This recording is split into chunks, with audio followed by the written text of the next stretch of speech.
All right. Well, it's wonderful to see you all again for another edition of Tanya Tuesday. Today is a very special day because it is in the Chabad, well, I should say it's always a special day, but in the Chabad calendar, what's special is this week, this upcoming week is on Shabbat is what's known as Yud Shvat, the 10th of Shvat. That is the day the previous Rebbe passed away, and the day the Lubavitcher Rebbe, Rabbi Menachem Mendel Schneerson, of righteous memory, took upon himself the leadership. And so it's a very special day in Chabad circles. Just to add that the topic we're going to talk about today is actually very much a topic that was brought up over the years by the Rebbe on this day, on the 10th of Shvat, because it is the theme of the Chassidic discourse that he expounded upon. Good to see you, Tzvika. It is the theme of the Chassidic discourse that he expounded upon, and therefore the topic today is obviously it's always timely because it's written here, but it's very timely. But as always, the reason you're here is because it also can be very much understood. Any topic, let me put it another way. A lot of times people will point to look at what these religious people did, look at what those religious people did. Just like anything else in life, you could take any philosophy and use it for any means. If you're not careful, you can totally misunderstand a religious doctrine and go awry with it. That's why it's so careful. Usually the source of that problem is lack of friends and lack of mentors. Usually when someone takes a religious doctrine and uses it for nefarious purposes, that's because they are not studying with teachers and they are not speaking to their friends, and they're kind of coming up with their own thoughts and versions of what they're reading. And you have to be very careful with that. Any type of religious document can have that same problem with all types of crazy ideas. That's one of the problems, by the way, as we've been discussing in the course of the JLI course about why the oral Torah was not meant to be written down. Once you write down the oral Torah, anybody can read it and decide for themselves what it's supposed to mean. Whereas originally the oral Torah was meant to be oral, hence the true intent and meaning of the teachings was always going to be clear. So with that being said, even the Tanya, the Alter Rebbe writes in the beginning of the Tanya that this is a book that really, if you have questions, you should go to your mentor, go to your teachers, discuss it with them, figure out the meaning behind it. And so hopefully I'm trying my best in this case to do it the best justice that I can. And that will hopefully, that's kind of what I try and do a lot in these classes is there's many ways to understand what the Alter Rebbe is saying in the Tanya, and many ways to misunderstand it or read it in a different way. And I hope that we look at it with the right lenses, and I will actually share a story to back up what I'm saying. So with that being said, let us delve right in, because as you may have seen, what was the topic of today's class? Anybody saw? What did I write? What did I write in the text message? Oh, I read it, but I forgot. Okay. Things too. Sorry. I thought that's why you come. Okay, no, I'm kidding. Yeah. Anybody? To transform or to overcome. Very good. To transform or to overcome. That is today's topic. We started it at the end of last week, and I said it's too big of a topic to give it justice in 5 minutes. And so that is really what today's discussion is going to be about transformation or overcoming. All right, so before we begin the class, what would it mean in your spiritual life to transform? Improve character, improve character. Is that a transformation? I think it is, because a person before the improving, I'm seeing, they are totally they're like a disaster before it. So right, they might be changing but specifically you can change through two different methods. You can transform through transformation, or you can change through, what was the other word I used?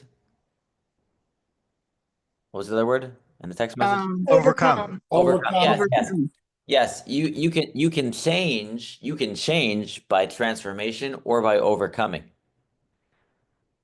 You That's might true. say, oh, they're a transformed person. So the question is getting deeper, transformation versus overcoming. Yes, Adam.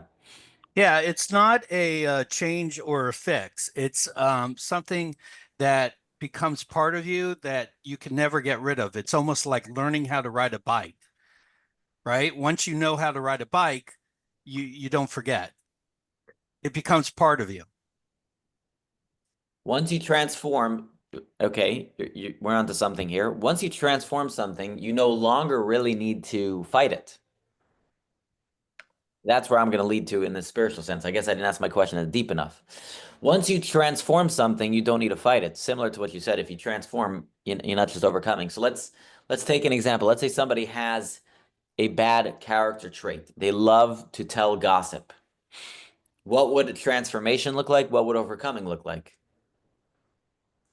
Well, transformation is normally a permanent thing where overcoming can just be an episodic thing. Correct. So when you transform something, it's I like to call it radical change. When you overcome something, you just okay, I did it. I did it. Maybe I'll do it next time. Maybe I won't do it next time. Things like that. Good. So in our case, let's say you're yes, Beth. Oh no, I'm listening. okay. I might say something later. Okay. So let's say in our case, talking about a gossip. I want to gossip. What would transformation look like, and what would overcoming look like? We've gotten the ideas. Now let's bring it practically. What would it look like?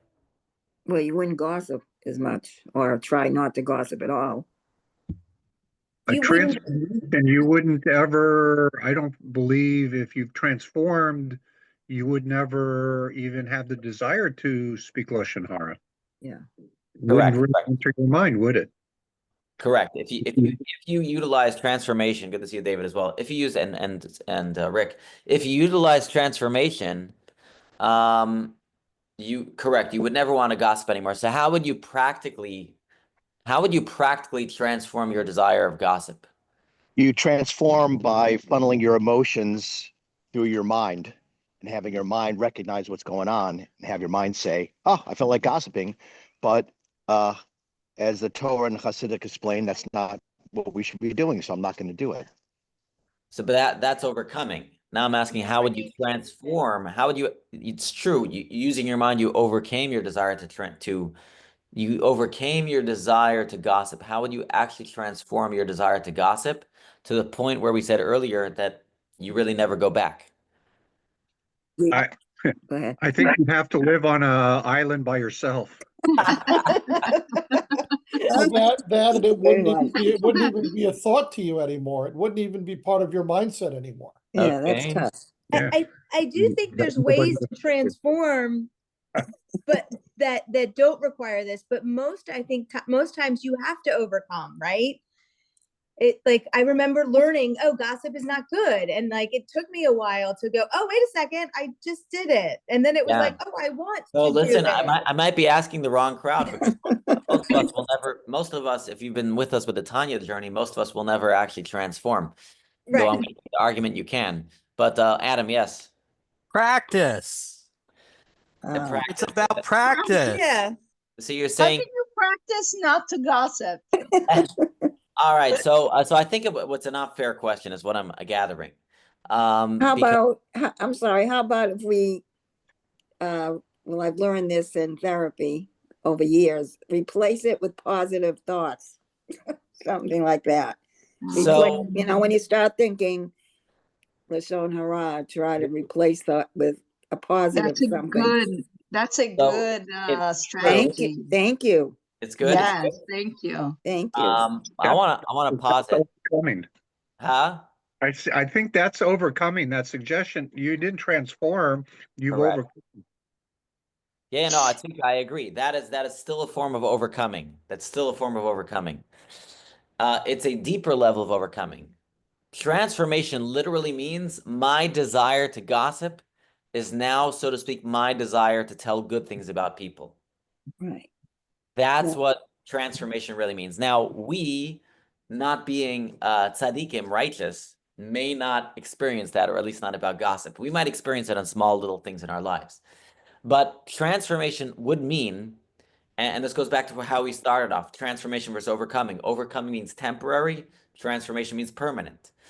Transformation means I'm literally transforming one energy into another. Transformation would mean that my desire to gossip is now my desire, say, to tell people good things, assuming that's where it comes from. Let's say, however you get to the basis of your desire to gossip, you enjoy, let's say, again, none of us are going to get there. You know, when we gossip, we enjoy the feeling it gives us and the people around us. If somehow we could transform ourselves, that we derive more pleasure from talking good about other people than telling the gossip, then we will automatically be transforming that energy to speaking good, and we will be speaking good. We will not gossip. We will transform that energy. Okay? Does that make sense? Not that any of us are there, but if you were to, let's say, if you were to work on yourself to the point where not only you understand gossip is bad and telling good is good, you were to enjoy telling good about people more than you enjoyed telling bad about people, you wouldn't have a desire to tell bad about people because you would enjoy telling good about people. That would be transformation. Any thoughts? Yeah, it's also recognizing, you know, that you gossip, you know, and then take action. Right, but again, backing up, the question was difference between overcoming and transformation. In taking action, you can either transform or you can overcome, right? Right. Both are actions, and both of those can be useful. Not all of us are really able to transform. But I will say this. I will say that even though most of us here in this class are going to be overcomers and not transformers, right? To a certain extent, we can transform certain elements of our lives. Even we can transform to some extent that we enjoy telling good versus telling bad, right? In other words, we can have, I would make the argument, we can have partial transformation, even if we cannot achieve like a tzaddik full transformation. So I'm going to turn it to you now that we've discussed this, okay, overcoming versus transformation. Can you identify an area in your life, possibly, which you can share, where you've transformed? Not overcome, transformed. Yeah, I can. Okay. You know, there was a point in time that I would interrupt people in their conversations to inject myself. Uh-huh. Okay. And the moment that I realized that the reason why I did that, why I got involved with that, was to be liked and, you know, wanting to be loved, I realized that I didn't have to be liked and loved. I'm already liked and loved. And all of a sudden, you know, it just started showing up that I was not interrupting people. All right. So, but here's the That's problem. a good example. I agree with what you're saying. The only thing with transformation that we're discussing here is transformation literally means you're taking one energy and putting it into another. So though you are saying that you realize you were loved without interrupting, the question would be the desire to interruption, was that transformed into something else? Someone's asking here, what's my ultimate point? The Beinoni is not capable of transforming, only a tzaddik can do this. My ultimate point is, as we're going to describe, is that a Beinoni actually can do both. We can both transform and overcome. Most of our time, though, is overcoming, not transformation. Most of our time is overcoming, not transformation. However, we are capable of transformation too. We are capable of transformation too. That's why I'm asking the question. Think of an area of your life where you have transformed. You read stories about people all the time. They took a negative event and they transformed it into a positive, right? They took something negative in their life or a negative character trait, or you have people who have certain disabilities and they transform it into a unique ability, right? That is a element, that's transformation. Yeah, Rabbi, in my example, I never realized that I was doing it. You know, and so it wasn't there for me until I got myself a teacher. And the teacher pointed it out to me. One second. I was breaking up, so I didn't hear, but Oh, okay. Also, Anyway, I have a, so really, the time span of this transformation or overcoming, it's like how you can't just throw the towel to someone who hasn't changed or whatever in 10 years, because he might be doing it on the 12th year, you know? So right. I understand. I understand. So I have, yeah, it's true. I want to just make one more point about transformation. What is the benefit of transformation? In the Hasidic philosophy, the benefit of transformation is that the evil inclination is considered in many respects more active, more energized than the good inclination. The good inclination just wants to do the right thing. He's just not as excited. I mean, just think to yourself, the excitement you have to come to Shul to daven versus the excitement that you have to eat chocolate cake or go on vacation. It's just natural. The evil inclination is has more energy. That's why Hasidic philosophy, Chabad, we describe in the Tanya, what do we describe the evil inclination as? More importantly, we describe it as the animal soul, an animal. Animals have a lot of energy. Animals are energized. They've got a lot of energy. And so the benefit of transformation versus overcoming, because we saw a couple people who can overcome by rethinking, but it was still a form of overcoming, as Tzvika pointed out. You have to, it's very interesting. The difference between overcoming and transformation is going to be the amount of energy that you're going to have in what you're accomplishing. So in other words, if you like gossiping and then you realize that gossiping is bad, so you stop gossiping, you're not going to gossip, and it's very good. But your energy in spreading goodness might not be there. Versus if you can take that energy, whatever that energy was that you wanted to, spread around rumors, and that's, it's exciting, it's delicious, you love it, right? If you can take that energy and want to spread goodness with that same energy, that's called transformation, and that's the beautiful power of transformation. That's why I'm discussing transformation here, even though we as Beinonim can never fully transform. The key is we can never fully transform. We can, however, transform elements of our lives. And so that's where we have to know that though overcoming, and though the Tanya will give overcoming in our lives a great value, we'll describe how overcoming is very powerful and very important in our spiritual life, especially for us Beinonim, because we will never fully transform. You should also note that overcoming literally means you're putting a stop on that energy, versus transformation means you are taking that energy and making it more powerful.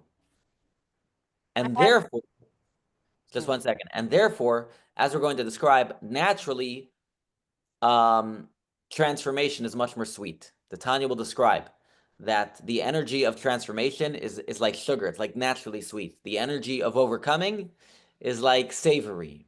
It's a different flavor. It's not naturally sweet. You've taken something, it's not sweet at first look. Yes. Okay. Who wanted to say something?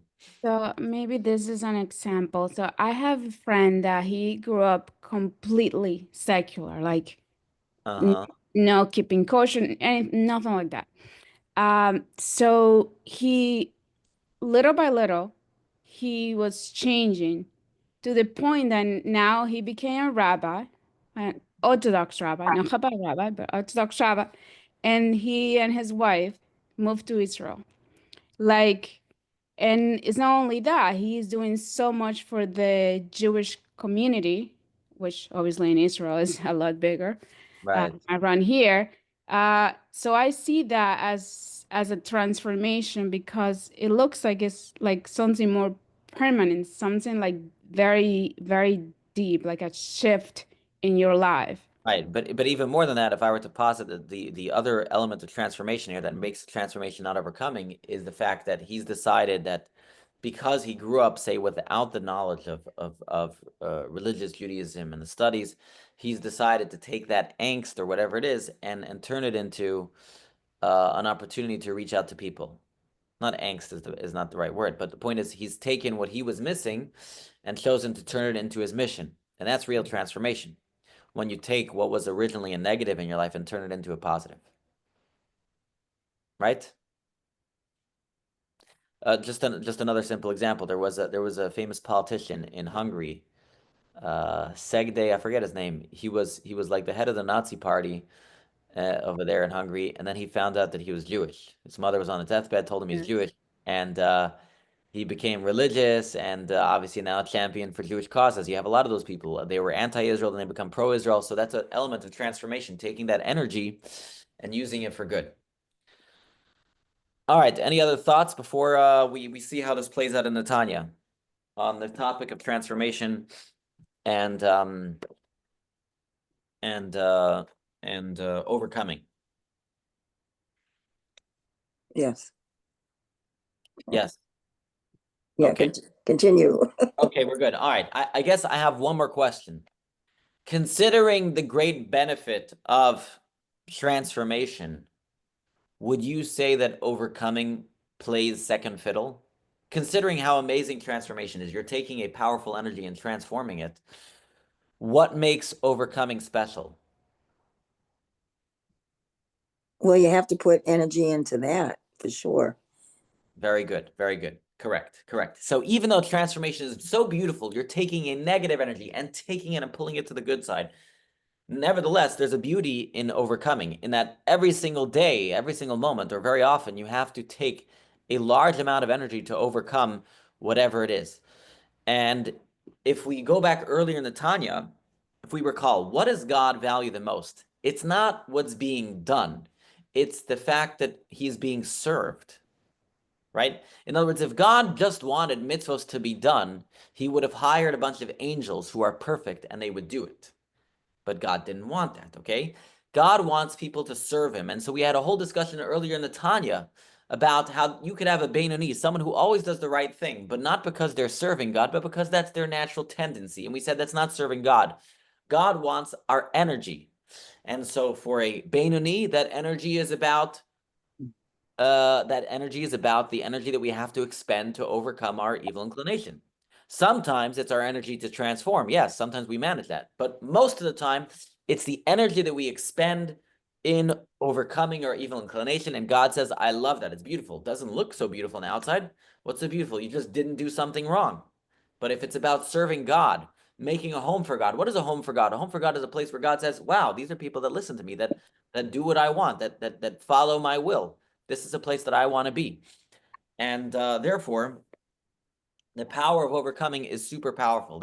And this is dovetails on what we discussed last week. Last week we discussed that it's possible we're going to struggle our entire life, right? Because we were talking to a person who was very disturbed. How come I'm 90 years old and I'm still struggling with the same thoughts that I had when I was 15?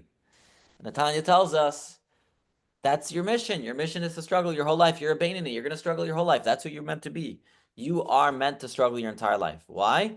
That's how you serve God. God has many different ways of enjoying. God has many different ways of enjoying people who serve Him. There are those who serve Him with. Sweets, and those who serve Him with savory. And you're the savory. And so that's what the Tanya is going to jump into right now, telling us that we shouldn't feel bad that we have to serve God with without transformation, that we're serving God with overcoming. The Tanya is telling us you should know God has two types of pleasures in the world. Because again, if we remember that the purpose is to serve God, it's not what's being done. It's not what's being accomplished, quote unquote. It's about the energy expended in what you're accomplishing. That's what matters. You know, that's what we tell kids all the time, right? We tell a kid who's not as smart as other kids, it's about the effort. God really says that. God says, yes, it's not about if you can study more pages of the Talmud or less pages of the Talmud. How much effort did it take you to study those pages of the Talmud? That's what really matters, because that's where the service of God is. What really matters is how hard you had to work to do what you did. So you can have one rabbi who studied 100 pages of the Talmud, and you can have a simple Jew who studied one page of the Talmud, and that one page is more precious to God than 100 pages. God says it about the sacrifices. It's not the sacrifice per se that I need. It's not about bringing the larger animal. It's about the sacrifice that is required to bring the sacrifice. You can have a poor person who brings a meal offering that is more precious to God than the cow, because it's about the sacrifice. It's about serving God. Let me just mute everybody. Okay. You can always, of course, always unmute. Okay, let's take a look here. in the text, where the Tanya quotes that God has two different types of pleasures. There's the pleasure that God gets from transformation. There's the pleasure that God gets from overcoming. So he says, and there are two ways in which God derives pleasure on high. God creates some individuals who will struggle forever and some who will not, since there are two different ways in which he derives pleasure from human activity. The first is from eliminating the sitra achra completely, thereby transforming bitter to sweet and darkness to light, a task achieved by the tzaddikim. Notice the word completely. Okay, so the tzaddikim, they can completely take their animal soul and they transform it. People think they kill it, but it's actually more than killing it. They actually transform it. And we discussed transformation at length a moment ago, giving different examples of transformation, desire to gossip, and other things. And the second, and this is us, when the sitra achra, the sitra achra means the other side, is subdued, while it retains its full strength and power, and the inflated ego continues to make itself as high as an eagle. And from there, at its peak of strength and power, God brings the sitra achra down, subduing it. And he does so as a direct result of an awakening from below, i.e., when we struggle with the evil within us and overcome it, a task achieved by the Beinanim. What this means is that the global sitra achra, the global forces of evil, are subdued when I subdue my little evil inside of me. That's a powerful thing he's adding. He's adding here that don't just think when you overcome the evil within your soul, it's just happening in your soul. It has ramifications to the world around you. Just as when you do a mitzvah, you bring light into all the spiritual worlds. You're drawing down godliness all throughout all the worlds. When you overcome the evil within you, you are subduing the evil not only within you, but within the world at large. When you walk by McDonald's and you don't get that cheeseburger that you really want, you are subduing the evil powers throughout the entire world. This is why we say, by the way, that, of course, we need to, this is one of the ways we can help Eretz Yisrael, we can help Israel by the Rebbe once spoke to the yeshiva students. He says, when I speak about Israel and I talk about how the politicians have to make the right decisions and not listen to their evil inclination, the Rebbe said, I also mean you. I mean you. When your Yetzirah comes to you and tells you not to learn, you shouldn't listen to them either. And that will have a good effect in Israel too. All right, let's continue here. And this notion that God derives pleasure in two different ways is hinted in the verse, and make me delicacies that I love. This was Isaac speaking to Esau, and he said, make me some delicacies that I love. So where the use of the word delicacies in the plural suggests two different kinds of gratification. While at the literal level, this request from Isaac to Esau to prepare food for him, the Tikkun Zohar reads it as a request from God to the Jewish people. Oops. It's a request from God to the Jewish people, as the Tikkun Zohar states. Oops. Let me zoom in here. As the Tikkun Zohar states, explains that these are the words of the Shekhinah divine presence to her children, the Jewish people. In this context, the verse implies that just as, for example, the physical delicacies, there are two types of gourmet foods. The first are foods that are naturally pleasant and sweet, and the second are sharp or acidic foods that in their natural form are quite unpalatable. Only they have been seasoned and prepared so well that they have now become soul-stirring gourmet items, right? So again, you can be the ketchup person, right? You can be the ketchup person, or you can be the person who enjoys a nice savory piece of steak, grilled with some wine, right? Kids don't like steak. They only understand the simple good, right? But we can appreciate the good types of food. All right. Similarly, in high, God derives pleasure from the sweet worship of tzaddikim, who have eliminated any traces of bitter from their personalities, but he also enjoys those that still harbor sharp or acidic traits and yet struggle with them until they are seasoned and prepared well for God. All right. So the point here is that God can have two types of pleasures. The Alter Rebbe makes the argument later in the Tanya that we also can do a certain element of transformation. And that's why I had the discussion earlier, though he doesn't mention it here. Here he makes it sound like we can only overcome. It's not we can only overcome, but that's our primary goal. Now he continues. And this is also indicated by the verse, God has made everything for a save, even the wicked for an evil day. Meaning that the wicked person ought to repent from his wickedness and thereby turn evil into day and illumination above. And when the Sitrach is subdued and the glory of the Blessed Holy One ascends on high. All right. This line that I just read, that I just ran through, this last line, as when the Sitrach are subdued and the glory of the Blessed Holy One ascends on high, that line is quoted throughout Chassidic philosophy many, many times. And what it's telling you is that when you hold back. When you overcome, you allow the glory of God to ascend on high. Again, we tend to think only if I do something positive, right? We all understand if I eat matzah, if I put on tefillin, if I keep keep Shabbos, I will bring spiritual light into this world. If I light Shabbat candles, we don't tend to think if I don't do something that that's going to make a positive effect. We tend to think I'm just not messing up, right? We tend to think if I don't eat that cheeseburger that I really want, I'm just not messing up. And what the Zohar tells us is that no, overcoming has a power as well. Just as transformation, there's a power of course, transforming evil into good. There's a power of overcoming. When you overcome, the glory of God ascends on high. It means it fills up all the worlds. All right. Now the Tanya is going to say something very interesting. And this is something that also goes back to one of the core teachings of the Tanya that goes back to chapter 7 and earlier as well. If you recall in the Tanya, we had earlier on, we discussed that there is nothing neutral in life.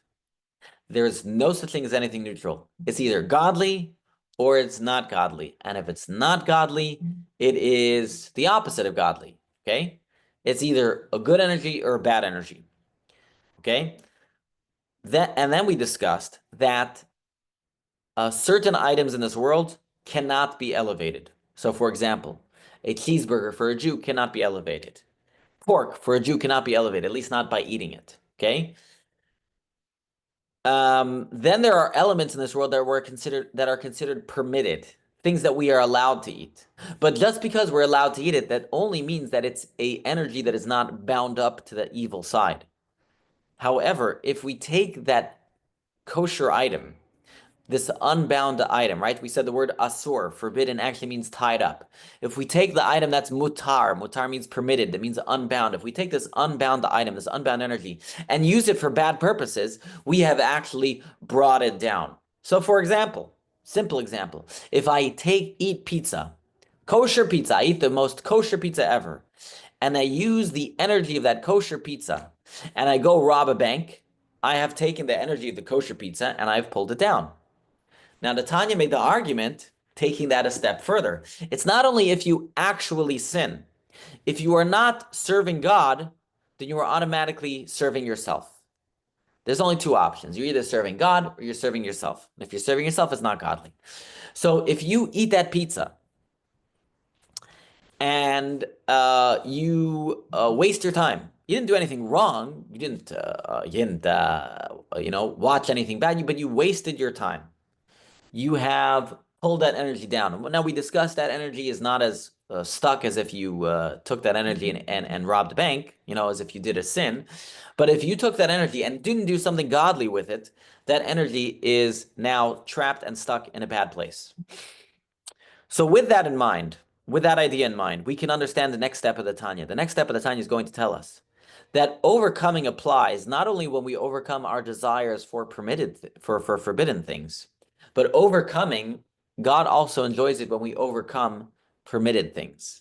Meaning, if I choose not to eat the third slice of pizza, not just because I want to go on a diet, though that's a good idea, but more importantly, I want to go on a diet because I realize that I need to be healthy to serve God, right? So if I avoid eating that third slice of pizza because I want to be healthy so I can serve God, that alone has turned your overcoming into a godly overcoming and service of God, and now you cause the glory of God to go everywhere. So think about it, it's amazing.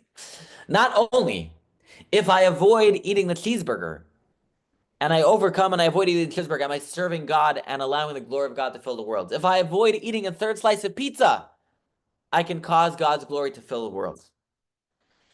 And this is what is known in Chassidic parlance as iskafia. Iskafia means holding back. As Chassidim used to say, Chabad Chassidim used to say, the Rebbe quotes this in Tanya, in Hayom Yom, he says, Chassidim used to say, what's forbidden is forbidden. And even what's permitted, we don't need. In other words, many of us think, It's already enough what God forbids on us. Why should I stay away from things that God allows me to eat? And the answer is, of course, as you said earlier, unless there's a service of God in what you're doing. And by the way, it's not just about eating. It could be about talking. It could be about talking. It could be about thinking. Okay? In all these areas of life, not only if I overcome my desires in forbidden and sinful thought, deed, and action, but even if I overcome permitted stuff, but it's not serving God, then by holding back, I am serving God. And this is why back in the day, it's not done as much, but back in the day in Russia or whatever, people are very into iskafia. In other words, not taking everything that we, not taking part of everything that we can have, every pleasurable item in the world. We don't need it. There is a story, just so you understand this concept of how deeply ingrained this thought was. There was once a chassid. His name was Rabbi the Masmid. Rabbi the Masmid was known to be actually a Beinani. He was known to be a Beinani. Okay, that's how great he was. Rabbi the Masmid. So the story goes that he was meshuggah from. Okay, he was very religious. You think I'm religious? This guy was meshuggah from. Okay, and he would not eat any meat. He had so many stringencies around eating meat. He would not eat any meat. Anyways, his family decided to be healthy, or I don't know why. They decided they want to get a meat. They want to get a meat. So to get the meat, according to the high level of standard of kashrus for him, was going to be very hard to find because he would follow every stringency. So they finally managed to get a shochet, a ritual slaughter that he would trust and check the animal the right way, and it had to be the highest level kosher. And they prepared this meat. I mean, it wasn't simple. You don't just go to the store. They worked weeks on this project to get him the meat that he could finally eat. And so they finally get this kosher meat, and they put the plate in front of him and says, here's the meat with all the stringencies. You can finally eat meat. And he looks at it, he says, now I can have a skafia. For the first time, he can finally hold himself back. In other words, until it wasn't kosher enough for him, there was no overcoming. He wasn't going to eat it because it wasn't kosher enough. It was, quote unquote, in his level of stringency, was forbidden. But now that it was finally permitted, now he can hold himself back. Now, this is an extreme story, and he was a high-level guy. I mean, he was a Beinani, okay? He was known to be a Beinani.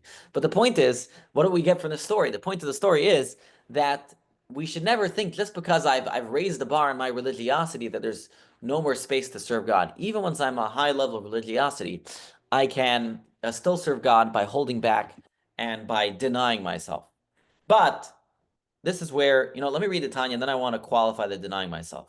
Because that's where I said one can misunderstand it, because there were many students who would read this and live themselves a life of denial. And some people might read this section of Tanya, and Tanya is about self-restraint, self-control.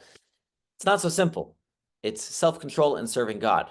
So we're going to have to qualify this self-restraint and self-control. But that's the point here, is that we can serve God. Before I qualify it further, but the point of this section of the Tanya is that we can serve God even by overcoming ourselves for a permitted desire. So don't think that we can only serve God in forbidden things, but even permitted things. So let's read this. And what is more, the glory and illumination of subduing the Sitra Achra can be achieved not only by resisting sinful activity, but even by resisting things that are totally permissible in Jewish law. So long as you slaughter your impulse to evil and resist indulgence, that's a key word, indulgence in permitted pleasure, even for a short while, and during this time you have the intention of subduing the Sitra Achra in the heart's left chamber. The Tanya offers a practical example. So here's a practical example. And I think they're very good examples. For example, when you want to eat, but you delay your meal for an hour or less, and during that time you study Torah. So you're not denying yourself the food, you are just delaying the food, okay? Just imagine next time you go to a smorgasbord, and you look at the food there, and it looks delicious, and you say, you know what? I really want to chomp into that Chinese chicken right now. I'm going to wait 5 minutes. Those 5 minutes are precious to God. God says, you are serving me in those 5 minutes. You are serving me in those 5 minutes. And I want to just tell you one thing, is that they used to tell this in yeshiva. The more you, it's also, sometimes you could say it's a moment of practice. You can practice your self-restraint with permitted things, and that helps you overcome and forbidden things. In other words, if you're always indulging, And you have to know yourself. Some people need to indulge in all the pleasures, kosher pleasures, so they don't indulge in forbidden pleasures. All right, that's for some people. Depends where you're at. But for some people, if they always are indulging, eventually they'll lead to indulging in forbidden things. So you have to know yourself, and that's where mentors come in. But let's continue. As the Talmud states, the 4th hour is the time when all men eat, but the 6th hour is when Torah scholars eat. In other words, think about it. We imagine a Torah scholar as someone, this is how you would imagine in your mind, honestly. You would imagine a great Torah scholar as someone who's not running to lunch, right? I remember in yeshiva, okay? This goes back to yeshivas, probably college or mess halls or army as well. I remember in yeshiva, the moment, the moment the lunch bell hit, there were some guys that would run so they could be first in line to get the food. All right? So they wanted to get the first guy to get on food. And then those were generally not the most studious guys. All right? You would not imagine it either. Someone who's a more of a spiritual character is not running for the food. The more spiritual character, now obviously they may also be fakers. They may want to look spiritual. I'm not getting into that. But the point is, you would imagine someone who's of a scholarly bent, someone who's more connected with God is not running to get their food. They're, they'll wait their turn. They'll even, sit 5 minutes in the study hall till they're ready to eat. And so this is just a simple practical example. Okay. Lyle says maybe they ran so they could eat quickly and then go back to study. I'll tell you why that's not correct. For number one is if you go later, there's no line. Even if you run, you're fighting with a couple people. Do you want to fight with other people? I mean, listen, you want to give them a positive spin. I agree. But second of all, the main reason why people run, I'll tell you the main reason why people run is not only to be first in line, they're worried the good stuff's going to be finished. They're worried the good stuff's going to be finished. So they run, they got to get first in line. If you go later, you don't get a line either. It's not a big deal. There's 2 ways to avoid a line. One is by running and one is by waiting. But listen, we'll give everybody the benefit of the doubt. We'll look at them in a positive light. Be that as it may. All right. Which implies that they denied themselves food for 2 additional hours with the intention of subduing the Sitra Achra. For otherwise, what was the point of delaying eating? If in any case they studied for an entire day after the meal. So think of it like this in your own practical life. You can have that hot dog with the ketchup and the mustard and all of the accoutrements that you want on that hot dog and enjoy it and bite into it and really enjoy it. You need to enjoy your kosher food because it's so hard to keep kosher anyways. But wait 5 minutes. Wait 5 minutes before you eat that hot dog. Wait 5 minutes to eat that hot dog. You're serving God. So this is what the first thing the Tanya is telling us is, we tend to think of self-control in a very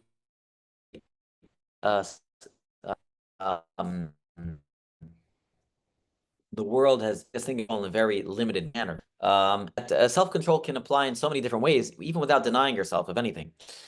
Just a simple story. They did the famous marshmallow test. You can look it up.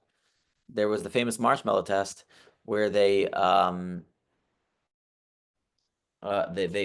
put kids in a room and they put a marshmallow in front of them and they told them you can either eat this marshmallow now or if you wait 10 minutes you'll get 2 marshmallows. And they followed the kids that waited 10 minutes did better in life. They followed this study for many years, like 20 years or whatever. So the ability for self-control in any area is obviously beneficial. But we're spiritual people, so we're not what it is. We're discussing self-control because it's part of our service of God. All right, but let's continue. So too, here's another example of self-control. Look at the examples that you would typically think. So wants to say it also suppresses the Sitra Achra. Okay, so let's say you're going to share news. That's not gossip. You just want to share, and this goes back actually to the example earlier, I guess, if you want to say, right? Share. It's not that important. You don't need to be known as Mr. Wise Guy. I'm being cut off? Yes. Can you hear me now? Yeah, it was just freezing off and on. Okay. But now we're good right now? Yes. Okay. All right. Similarly, if you hold back from the pleasurable thoughts of your mind concerning permitted worldly matters, even in the smallest measure, then the sitra achra is subdued below. As a result of the subduing, the glory and the holiness of the Blessed Holy One ascends abundantly on high. So Tanya here is telling us that we need to this special secret of the the special secret of Judaism that we may not have known, that not only when we prevent ourselves from forbidden things, but even if we prevent ourselves from permitted things, we can be serving God, and that's honestly a beautiful thing to know that we as Bainanim have a special opportunity at all moments to serve God. There's a story. Someone once came to the Tzemach Tzedek, the third Chabad Rebbe, and he told him he was complaining that he has no desire to serve God. He was complaining to the Alter Rebbe, to the Tzemach Tzedek, what should I do? I have no desire to serve God. You know what the Tzemach Tzedek told him? He said, you fool. What should I do that I want to serve God? Meaning, instead of looking at it as a problem, look at it as an opportunity. I don't have to work to serve God. I want to serve him. You know, it's a problem I have. That the tzaddik, though the tzaddik has transformed their evil inclination, they look at us with jealousy. Oh, you want to eat that hot dog? Oh, you're hungry for lunch? You really desire to eat? You really want to talk about the news?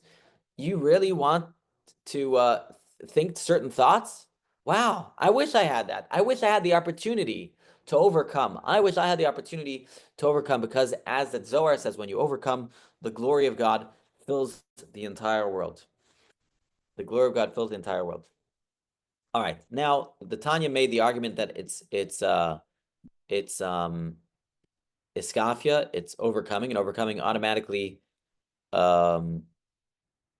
makes the glory of God fill the entire world. Now the Tanya is going to add something else. That not only are you serving God because you've overcome your Yetzer Hara, but it's actually going to help you further in your divine service. So remember earlier how I said, they looked in the marshmallow experiment, and the more you hold yourself back, the further you get in life. We're reading a spiritual book, so we're going to give you a spiritual reason why, when you hold yourself back in permitted things, it will help you in your general service of God of overcoming even forbidden things. So this is what he says. He says, if you think about it, when you overcome yourself, when you hold yourself back, when you eat lunch 5 minutes later, you are causing God's glory to fill the worlds. That is going to hold you. You're going to become more elevated automatically, and therefore it's going to help you in your service of God. So let's continue. And as a result of God's holiness ascending on high from your delayed gratification, some supernal holiness is drawn from this abundant source down to you below to provide you with plentiful and powerful assistance in your worship of God. So again, basically, you get some of the benefit. You get some of the benefit. Am I frozen? No? Okay. So, so you get some of the benefit. So that's, again, the Sanford people can talk all they want about self-control. We're talking here about spiritual things. If you hold yourself back, you delay your meal a little bit, you are causing God's light to spread through other worlds, and that's going to come to you. All right, as he says, the Bainani is granted some of God's supernal holiness as a result of delaying permitted pleasures and subduing sitra achra.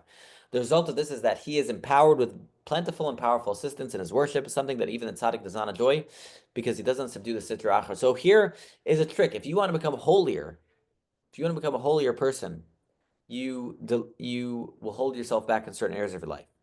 And this is how our sages of blessed memory explain the verse, sanctify yourselves and you become holy. When a person sanctifies himself to a small extent below, he will be sanctified a great deal from above. The path of subduing the sitra achra, which is, so by the way, this is our sages, and this is based on a verse. The Torah says, "V'skadashtem vayisim kedoshem." Sanctify yourselves and you will be holy. And so the sages, the Talmud explains that to mean, when you sanctify yourself, you will become holy. And so the Tanya is reading this as, when you sanctify yourself, when you hold back, when you prevent, when you overcome your sitra achra, God will give you holiness. and the Alter is going to add that not only is this idea spiritually written in the Tanya, but it's actually a mitzvah. It's actually a mitzvah. So the Alter continues. Besides fulfilling a positive commandment of the Torah, sanctify yourselves by sanctifying yourself through that which is permissible to you. So the Torah says, Viskadashim, you shall sanctify yourself. And the Ramban, Nachmanides, says over there that what that means is that it's actually a mitzvah, maybe not officially one of the 613, but it's a mitzvah in the Torah to actually sanctify yourself by not indulging in everything that you can. Just to explain, Nachmanides over there has a beautiful explanation. He says, you can literally be the most vile person following the exact rules of the Torah. In other words, if you learn all the laws of the Torah, you can become a technically religious person, but yet being a vile, bad person. You can be what he calls a novel b'rshus Torah, a disgusting person with the permission of the Torah. And this is where we get to, there's the law and there's the letter of the law. There's the law and there's the letter of the law.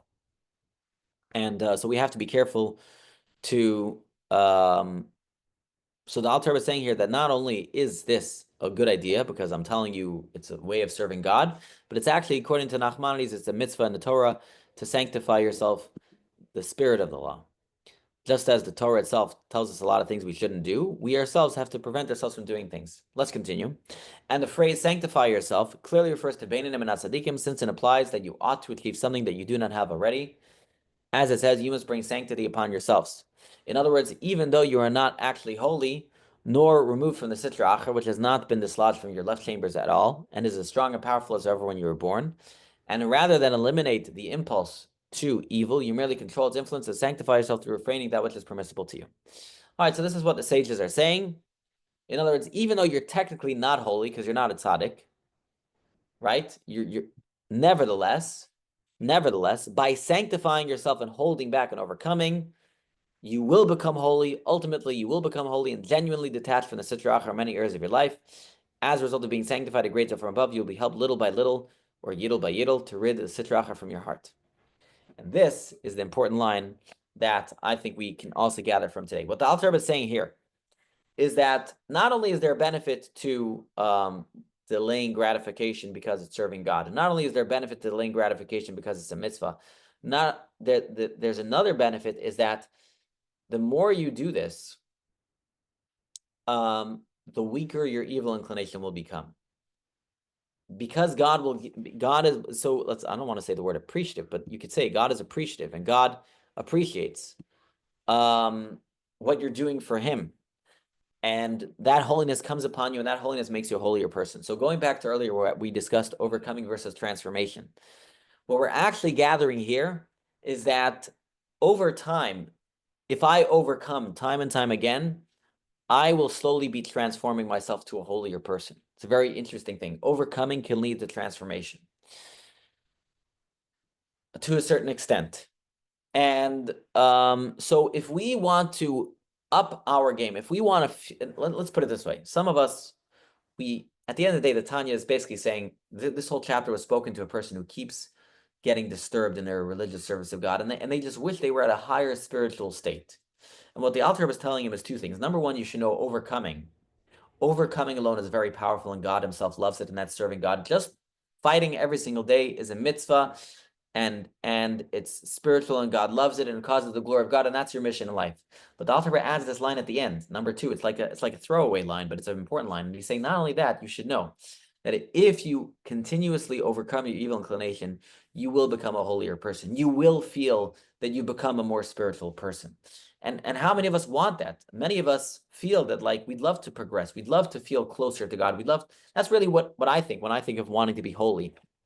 I want to not always feel bogged down by these same desires. I wish I was a little bit better. I wish I naturally had a more closer affinity to God. I wish I naturally did not desire the evil as much as I do. And the Tanya says here, the truth is, the more often you do the overcoming, that holiness will rub off on you, and you will become a holier person. You will become a more spiritual person. And I could say for myself, and I assume most of you, if you're coming to this Tanya class, how many of us wouldn't want to be a more spiritual person? Just to naturally when you pray, imagine when you pray, you're holier. You'd feel that a closer closeness to God. When you study, you could feel the holiness in the words, the oneness that you get from God. When you shake a lulav and etrog, you would feel that closeness. You know, when you read these stories of tzaddikim, of how they would go into rapture, how they would, I don't know if the word rapture is the right word, how they would go into trance, they would go into these deep levels of closeness, of feeling to God, just by shaking a lulav and etrog. How we wish we could have just a little bit of that, right? We read these stories of the tzaddikim, of how much they enjoyed the mitzvah. We wish we could have something of that. And the Alter Rebbe says here, you should know, is that even though your primary mission is overcoming, slowly by overcoming, both in the forbidden and the permitted, you will be able to, over time, become that holier person and become that more spiritual person. And I think that's the takeaway that we all want to get from today, is that though many might talk all the time all about the concept of just do Torah mitzvos, the Tanya is adding another thing here that that is not common, and the Tanya is adding that again, it's not just, as the Tanya keeps saying, it's not just about Torah and mitzvos, it's about serving God. And we should recognize and know that when we can overcome and hold ourselves back, that gives us a special opportunity to serve God. The one thing I want to end off here, and that is just there's this story that I came across because I was looking at this topic about the topic of Iskafia, holding ourselves back. And it's very important that we understand that when we're holding ourselves back, remember the Alter Rebbe's examples. It doesn't mean being an ascetic. It doesn't mean living a monk's life. It doesn't mean living outside of this world. Nobody should read this class and think that we want you all suddenly to turn into people who just walk around in shabby clothing and eat bread and salt. Okay, maybe if you get the high level, maybe to a certain extent, but even then, not totally. So here's a story. There was a yeshiva bacher who was always feeling guilty. He would try to practice this iskafia, holding himself back and denying himself, but he never felt that he was doing enough. And the Rebbe basically wrote to him and reminded him that the Rebbe clarified that iskafia is not about self-denial, and it's not about hurting yourself or belittling yourself. This is the line of here I want to point out. The Rebbe clarified that iskafia is not an exercise of self-denial, nor does it require excessive fasting or hurting myself or belittling myself. Rather, it was a matter of not indulging in things that are unnecessary. He wanted to emphasize that by simply following Torah and its mitzvos, I could reach the highest spiritual level without going to extremes. All I had to do was focus on my study of Torah and Chassidic teachings and on prayer and meditation. He also stressed that a Jew takes care of his hygiene, who's clothing are clean and properly fitted, is presenting duties into the world in a way that sanctifies the name of God.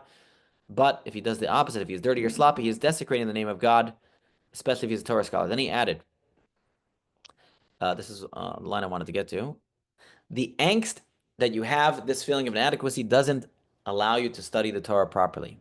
In other words, iskafia is a tool of the divine service. That's what we have to remember. It's a tool of our divine service. And that's really what it is. So though it's important, it shouldn't replace Torah and mitzvos. The whole point of iskafia is to tell you that as it presented in the second half of the chapter was you should know iskafia applies not only to mitzvos, but even things that aren't mitzvahs it can apply to. But it doesn't mean that it's a element of self-denial. It has to be in a way of serving God. That's really what it's about. In other words, if I'm denying myself because I want to prove to myself that I can hold myself back, that's not what iskafia is about. Iskafia is about I'm going to deny myself because I want to serve God, because it's about my love of God. It's not about trying to prove myself. So this is why I say there's a difference between iskafia and the marshmallow experiment. And that's why the Chabad Hasidus, some Hasidic groups were very much into self-flagellation, not self-flagellation, many Hasidic groups before the Baal Shem Tov were very much into like lots of fasting and paining yourself and hurting yourself.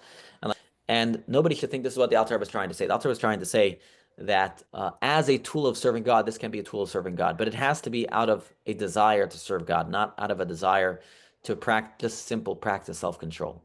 And that's what we need to remember. So I wish you all a wonderful week. Hopefully you've learned a new way of serving God.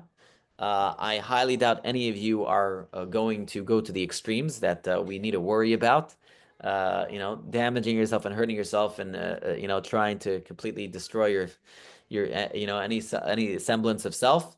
But all we need to do is just eat that meal 5 minutes later. As simple as that. Those are simple things that we can do, and they can be part of our service of God. Okay. Yashikoa. So you mean some self-control? There's some self-control, but serving God self-control, yes.